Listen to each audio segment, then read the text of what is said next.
naging isang ganap na typhoon category na nga po itong bagyong si Goryo na may international name na Podul. Huling namataan 745 kilometers silangan ng Itbayat sa lalawigan ng Batanes.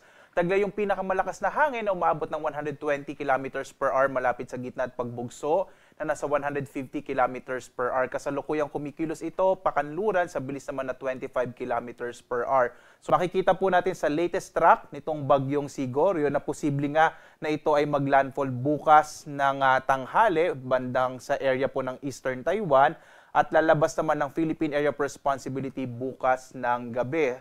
Sa ngayon, wala pa rin tayong nakataas na tropical cyclone wind signal pero kung magpapatuloy or kung magsa-southward pa yung movement ng bagyo or patuloy siyang lalakas, hindi natin inaalis yung posibilidad na magkaroon tayo ng tropical cyclone wind signal, particular na sa may bahagi ng Batanes, isa sa may extreme northern Luzon. So posible po yon today or tomorrow, no?